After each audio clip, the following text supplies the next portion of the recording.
Todos vieron el disparo, pero muy pocos quieren mirar lo que ese disparo estaba rematando. Y eso no es un accidente, es una decisión. La misma decisión que tomaron durante años todas las personas que vieron lo que estaba pasando y eligieron no verlo. La misma decisión que tomó el sistema cuando validó una boda que nunca debería haber ocurrido. La misma decisión que tomó un entorno entero de personas que tenían la información, tenían los recursos y tenían la posibilidad de intervenir. Y no intervinieron. Esto no empezó en ese restaurante. Empezó mucho antes.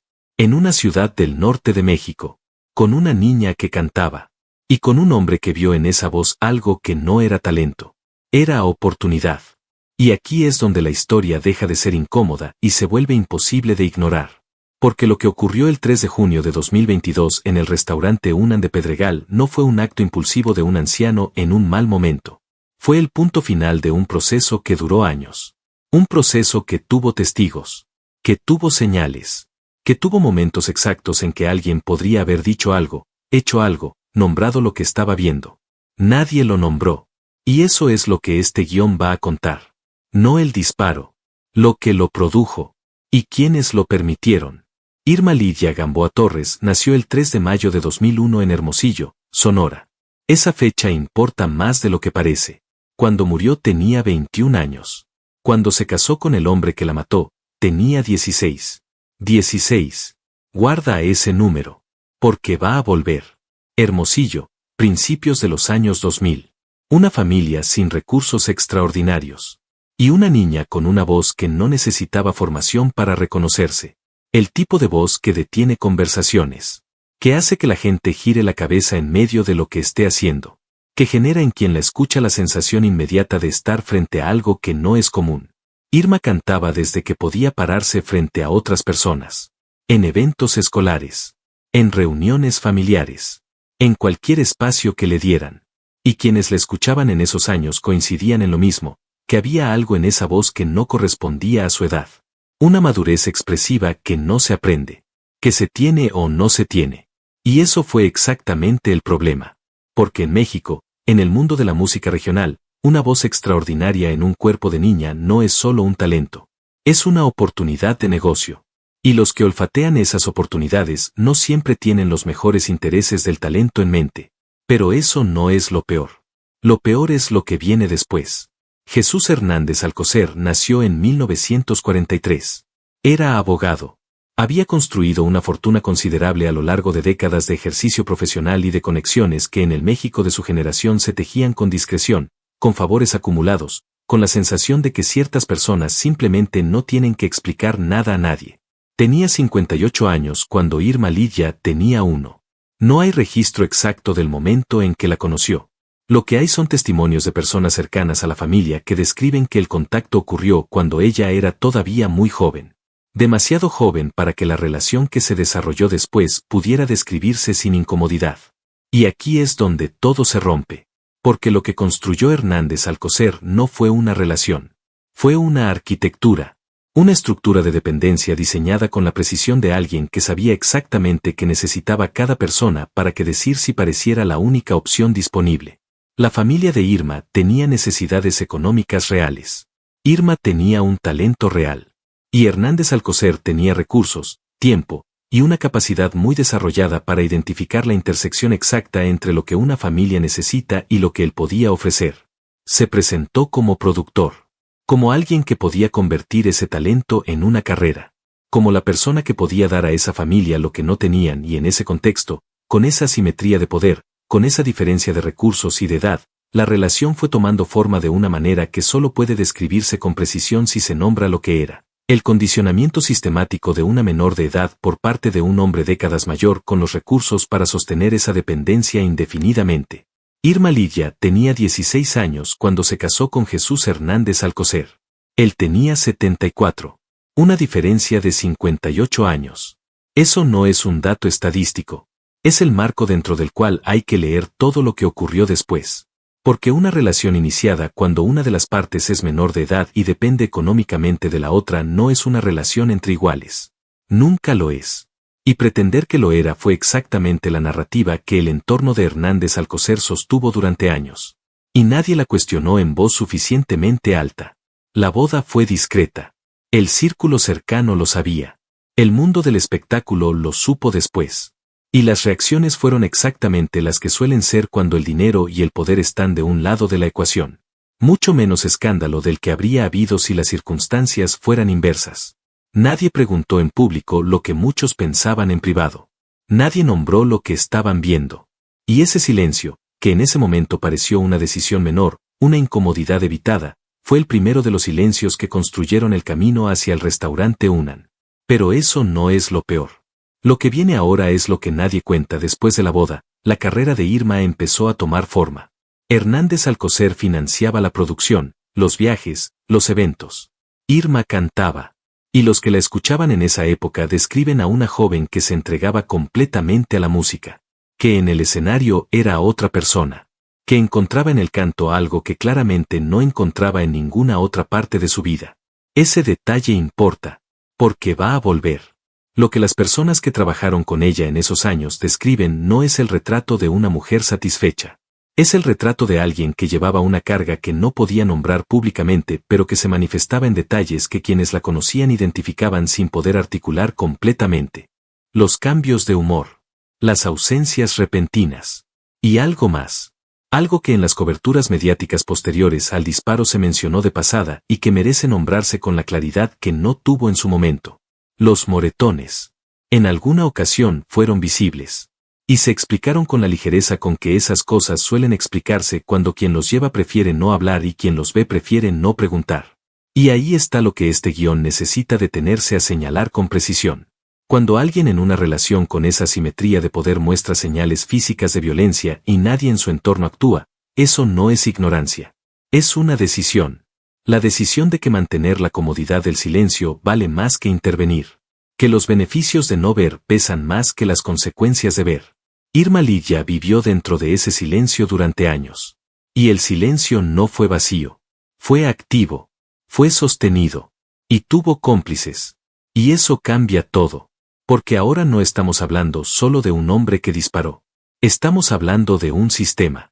De una red de personas e instituciones que en distintos momentos tuvieron información suficiente para interrumpir lo que estaba pasando y eligieron no hacerlo.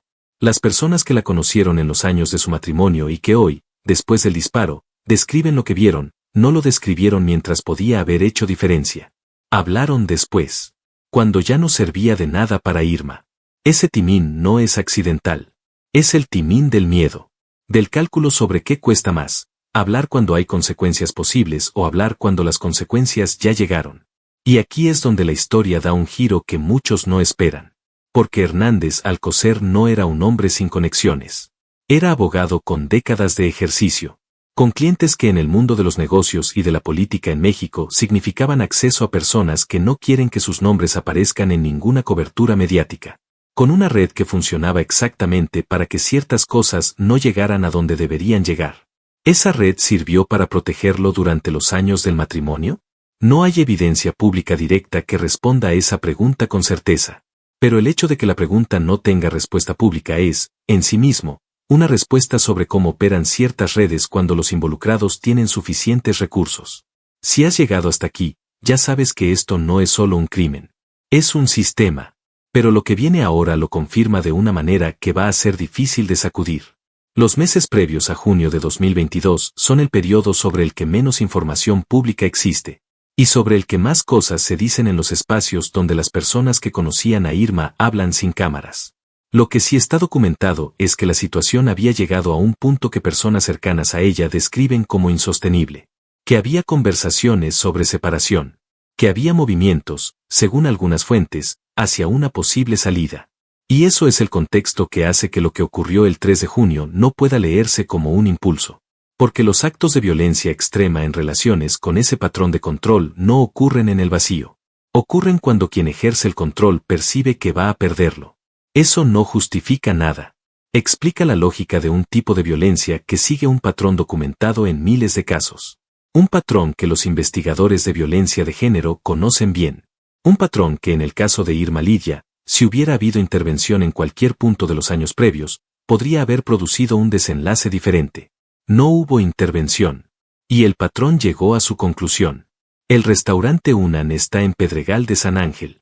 una de las zonas residenciales más exclusivas de la Ciudad de México. El tipo de lugar donde lo último que cualquier comensal espera es convertirse en testigo de un homicidio. Irma Lidia y Jesús Hernández Alcocer llegaron esa noche. Las versiones sobre el estado de la relación en ese momento específico varían. Lo que coincide en todos los testimonios es que había tensión, que no era una cena tranquila, que las personas que estaban cerca podían sentir que algo no estaba bien. Lo que ocurrió en los minutos previos al disparo no está completamente documentado. Las cámaras capturaron el acto, no lo que se dijo antes. Los testimonios de otros comensales describen voces elevadas. Una discusión. El tipo de intercambio que en esa relación no era nuevo, pero que esa noche alcanzó una dimensión diferente. Hernández Alcocer sacó un arma. Disparó a Irma Lidia. No una vez. 3 veces. Frente a testigos. En un restaurante lleno de gente. Con la certeza, consciente o no, de que lo que estaba haciendo iba a ser visto por todos. Irma tenía 21 años. Murió esa noche en el hospital. Y aquí viene el detalle que casi nadie analiza con la profundidad que merece. Hernández Alcocer no huyó. No intentó escapar. Se quedó en el lugar. Fue detenido ahí mismo. Ese detalle dice algo que los analistas de este tipo de casos señalan como significativo. El hombre que disparó en un espacio público lleno de testigos no actuó como alguien que planificó una evasión. Actuó como alguien que ya no calculaba consecuencias. Como alguien que había operado durante décadas con la certeza de que las consecuencias no se le aplicaban de la misma manera que a otras personas. Y esa certeza no se construye en el vacío. Se construye a partir de evidencia acumulada. A partir de años de ver que ciertas cosas se toleran, se explican, se silencian sin consecuencias. A partir de un entorno que durante décadas le confirmó que su nivel de recursos y de conexiones lo colocaba en una categoría donde las reglas funcionan diferente. El sistema lo había confirmado en el momento en que validó una boda con una menor de 16 años. Lo había confirmado cada vez que alguien vio algo y eligió no decirlo. Lo había confirmado con cada silencio. Y eso es lo que este guión lleva diciéndote desde el principio. El disparo fue el momento que todos vieron.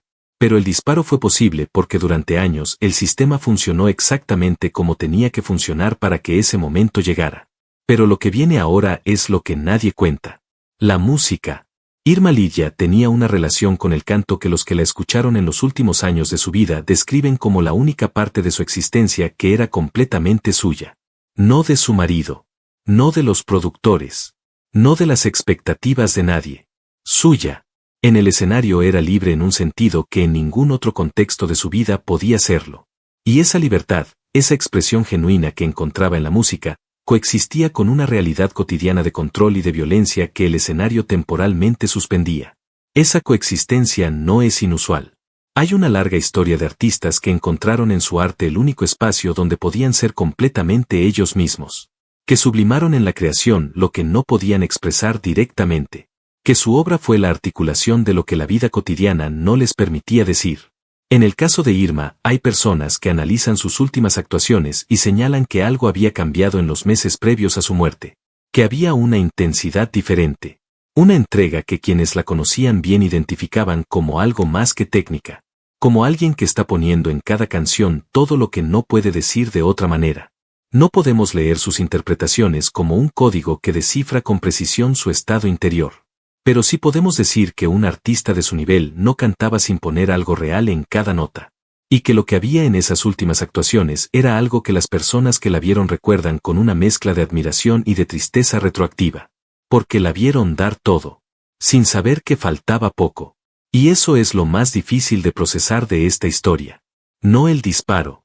No la sentencia. El hecho de que en esas últimas actuaciones, en esos últimos meses, Irma Lidia todavía estaba buscando una salida que el sistema no le estaba dando.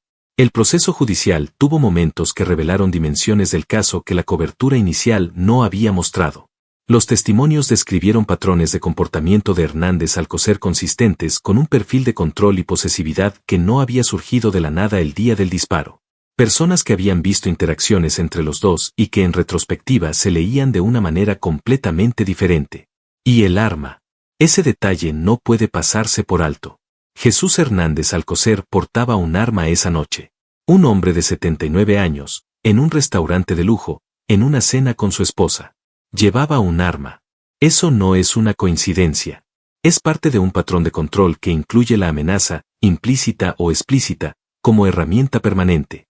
Las personas que viven dentro de ese tipo de relaciones saben, de manera instintiva aunque no siempre articulada, que el límite entre la violencia implícita y la explícita puede cruzarse en cualquier momento.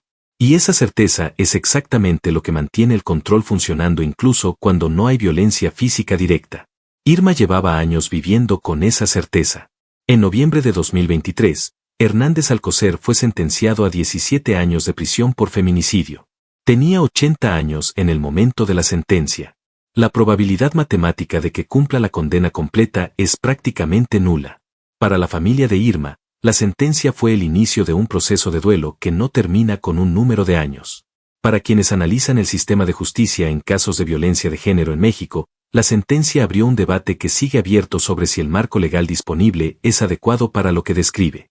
Ese debate no se resuelve aquí, pero forma parte del contexto. Y aquí hay algo que necesita nombrarse con la claridad que no tuvo en su momento. Las conexiones de Hernández Alcocer. Su red de contactos construida durante décadas de ejercicio legal. El nivel exacto de influencia de esa red en el desarrollo del proceso es algo sobre lo que no hay evidencia pública directa. Pero es algo sobre lo que las personas que siguieron el caso de cerca hacen preguntas que el expediente oficial no responde completamente.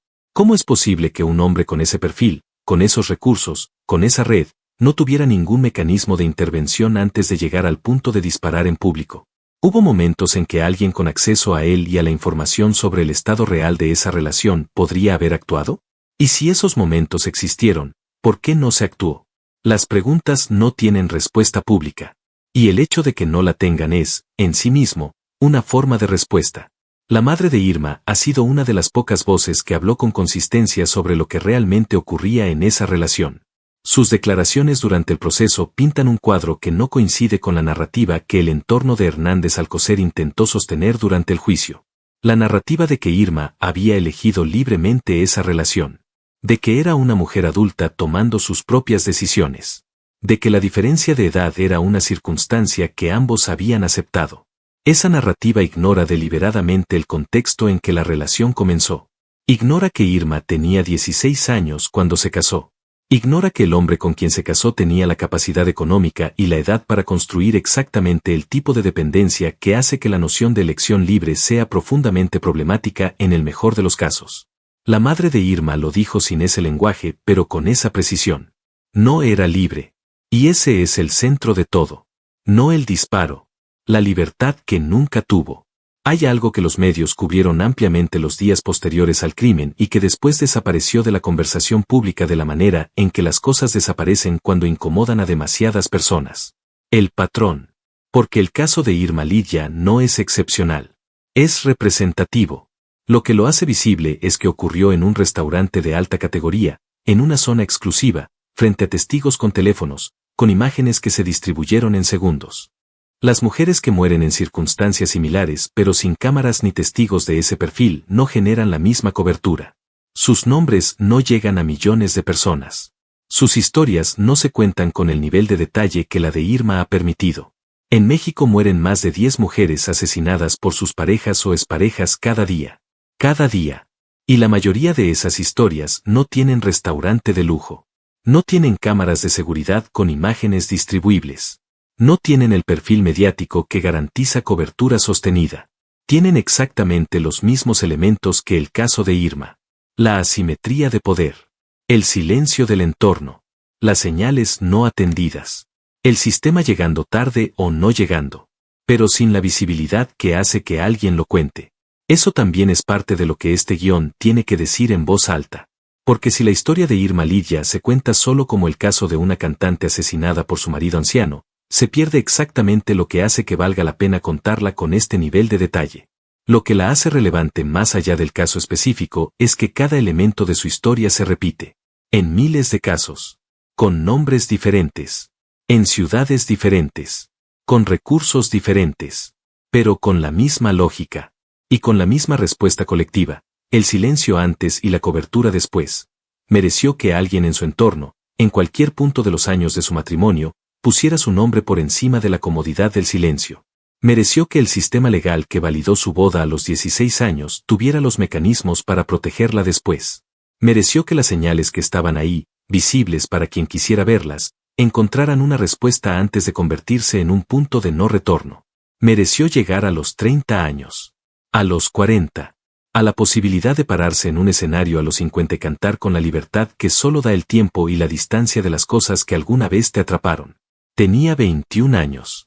Y la voz que se perdió esa noche en el restaurante Una no era solo una voz hermosa. Era la voz de alguien que había aprendido a sobrevivir en circunstancias que no deberían haber existido.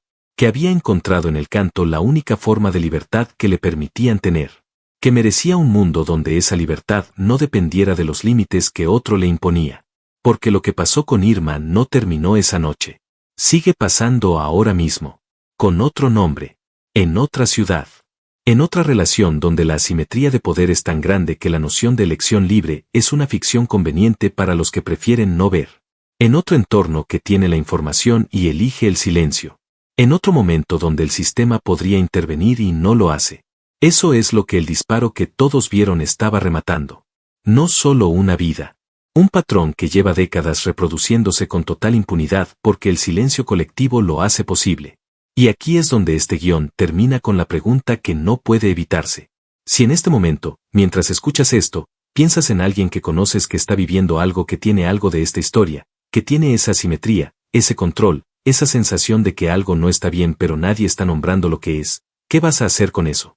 No lo que crees que deberías hacer. Lo que realmente vas a hacer. Porque el disparo que todos vieron fue posible porque muchas personas que conocían la historia eligieron no nombrarla mientras podía haber hecho diferencia. Irma Lidia ya no puede hablar. Pero tú sí puedes hablar por alguien que todavía está a tiempo. Dime en los comentarios una sola cosa. ¿Crees que el sistema en México está diseñado para proteger a mujeres como Irma antes de que sea demasiado tarde? ¿O crees que está diseñado exactamente para lo que demostró en este caso, llegar después, condenar al individuo, y dejar intacto el sistema que lo produjo? Porque esa respuesta define todo lo que viene. Irma Lidia Gamboa Torres mereció más. En todos los sentidos en que esa palabra aplica.